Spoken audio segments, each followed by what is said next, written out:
आता आपण हे मासे साफ कसे करायचे ते पाहूया. हे मासे आपल्याला मार्केटमधून साफ करून मिळत नाही, कारण ते फार छोटे असतात आणि साफ करायला सुद्धा सोपे असतात. पाहूया. हे बघा, तुम्ही हाताने सुद्धा असे मळू शकता. ह्याच्यात धुताना पोटातली अशी घाण काढून घ्यायची. हे थोडेसे इथला पोर्शन काढून टाकायचे. इथे बारीक असे काटे असतात. अशा प्रकारे हे साफ करून घ्यायचे, त्याचं पोटसुद्धा. तसं ते धुताना सुद्धा पाण्याखाली साफ होतं पोट. ह्याला खवलं खूप असतात. ही बघा, ही अशी नखाने धुताना काढून घ्यायची पाण्यामध्ये. त्याचबरोबर त्याची शेपूट आहे ती अशी तोडून टाकायची. परत एक मासे साफ करून दाखवते. डोकं हे नखाने असं हलकं तोडून घ्यायचे. पाण्याखाली आपण किंवा टोपामध्ये पाणी घेऊन हे असं पोट साफ करून घ्यायचे. हे बघा, पूर्ण साफ होतं. त्याचबरोबर नखाने खवलं काढून घ्यायचे. फार सोपं असतं. हे जेव्हा मासे आणले तेव्हा मी त्याला आधी मीठ लावून घेतलं 1 चमचा. हे शेपूट अशी साफ करायची.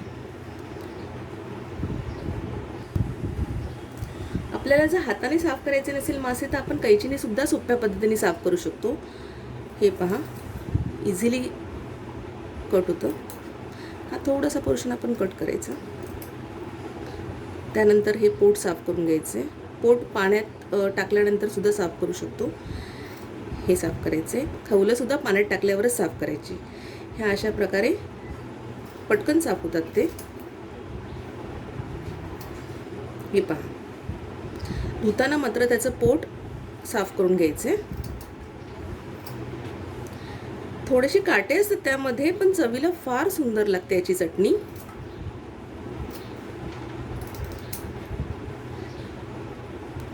मी आता हे सर्व मासे साफ करून घेते.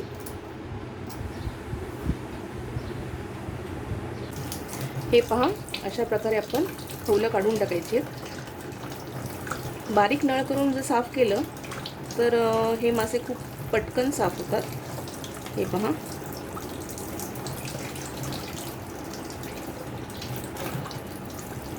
हे साफ करून घ्यायचे. परत एकदा साफ करून घ्यायचे सगळे एकत्र करून.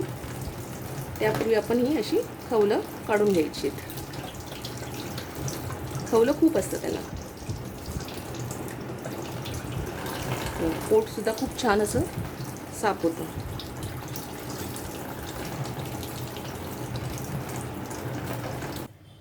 आता आपण एक वाटण तयार करून घेणार आहोत. त्यासाठी इथे आपण थोडंसं ओलं खोबरं घेतलेलं आहे. त्याचबरोबर ओल्या मिरच्या घेतलेल्या आहेत. कांदा घेतलेला आहे, अर्धा घेतलेला आहे छोटा. थोडेसे लसूण घेतलेले आहेत. ह्या लसूण आपण फोडणीसाठी वापरणार आहोत. वाटणामध्ये आपण हे लाल मिरची पावडर घेतलेली आहे. फक्त हा मालवणी मसाला घेतलेला आहे. तुम्ही फक्त लाल मिरची पावडरसुद्धा वापरू शकता किंवा फक्त मालवणी मसालासुद्धा वापरू शकता. त्याचबरोबर मी इथे पाव चमचा हळद घेतलेली आहे.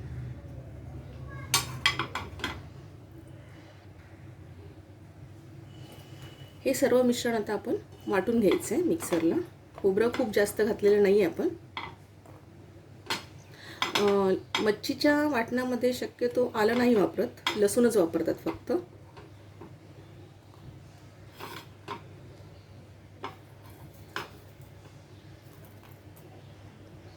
आता याचं आपण बारीक वाटण करून घेऊ. यामध्येच आपण मसाला हळद ॲड करून घेऊ.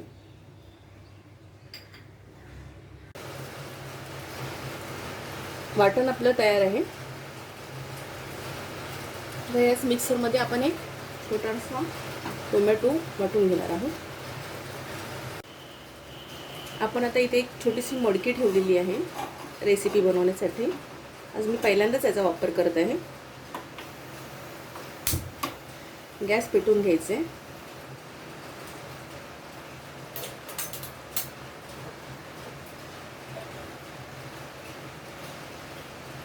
हे मडकी क्ले पॉट आहे. ते तापण्याआधीच आपण त्यामध्ये तेल घालून घ्यायचे. कधी पण मातीच्या भांड्यामध्ये मातीचं भांडं खूप तापल्यानंतर तेल घालायचं नसतं, त्या आधीच तेल घालून घ्यायचं असतं. तेल तापलेलं आहे, यामध्ये मी आता लसूण घालून घेते ठेचलेला.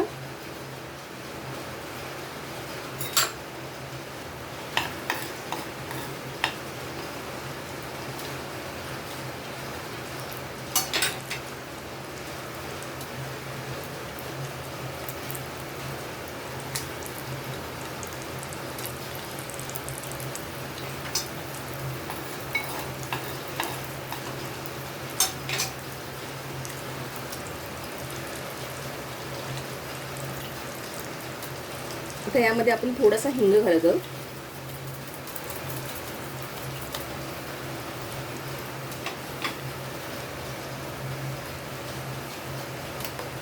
हे जे वाटण आहे ते घालून घेऊया.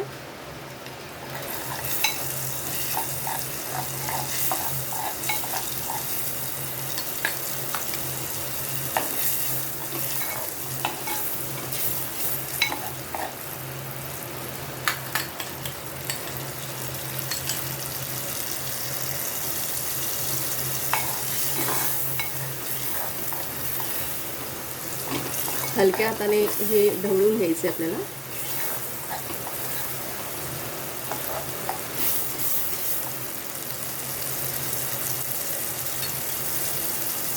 आम्ही टोमॅटो वाटला होता, तो आता मी घालून देते. एक छोटा टोमॅटो.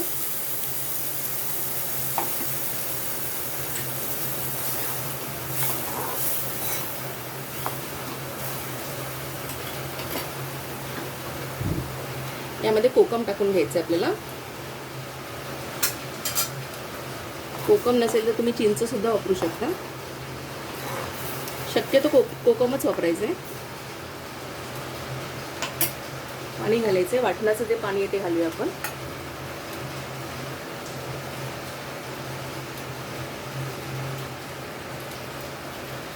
यामध्ये आपण हे पाणी घालून घ्यायचं वाटणाचं.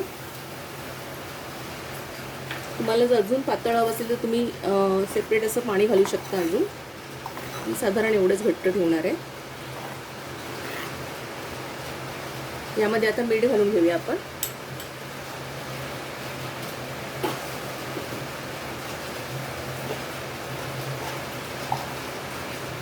चवीनुसार मीठ घालायचे.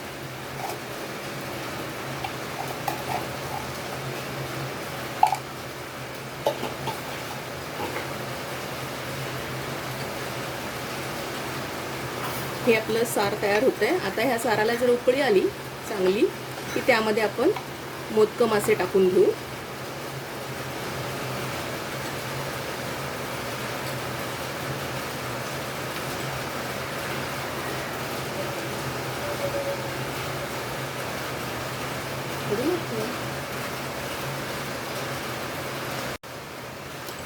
साराला चांगली उकळी आली तर यामध्ये आपण हे साफ केलेले मासे घालायचे.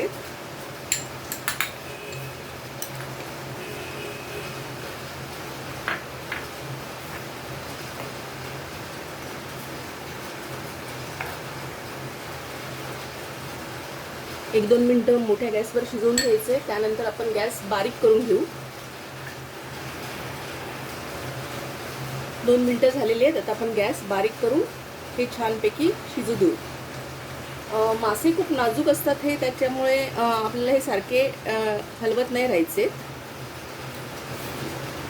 4-5 मिनिटं चांगलं शिजू देऊ आपण ते. त्यानंतर गॅस बंद करून घेऊ. हे आपण आता बारीक गॅसवर शिजत ठेवू.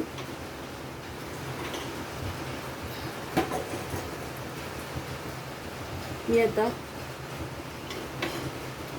इथे भात करून घेते. भात करून घेण्यासाठी मी इथे 2 पेले पाणी गरम करत ठेवणार आहे.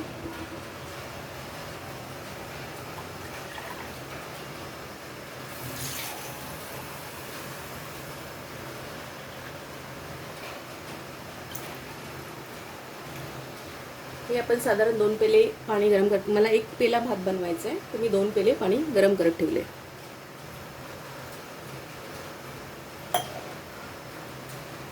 ही जी मातीची भांडी आहेत ती मला एका फूड प्रोडक्ट बरोबर फ्री मिळालेली आहे. तुम्हाला जर माहिती हवी असेल तर मला तसं सांगा किंवा कमेंट्स बॉक्समध्ये तसं लिहा. तर मी या भांड्यांची माहिती तुम्हाला त्या दुसऱ्या व्हिडिओमध्ये देईन. एका बाजूला आपलं मच्छीचं सार शिजत आहे. आता आपण हा एक पेला भात आहे तो शिजवून घ्यायचा आहे, तांदूळ. इथे मी 2 पेले पाणी गरम करत ठेवलं होतं.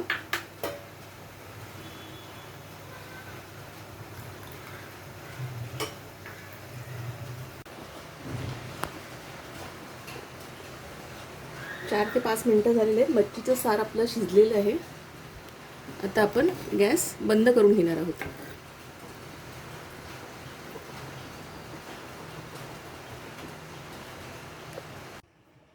तुम्ही पाहू शकता इथे आपला भातही खूप छान शिजलेला आहे. वाफाळलेला गरम गरम भात आणि हे मोदकाचं पिकलं किंवा चटणी, तेही मातीच्या भांड्यात केलेलं. माझी रेसिपी तुम्हाला कशी वाटली नक्की कळवा. लाईक करा, शेअर करा. चॅनलला अजून सबस्क्राईब केलं नसेल तर चॅनलला सबस्क्राईब करा. थँक्यू.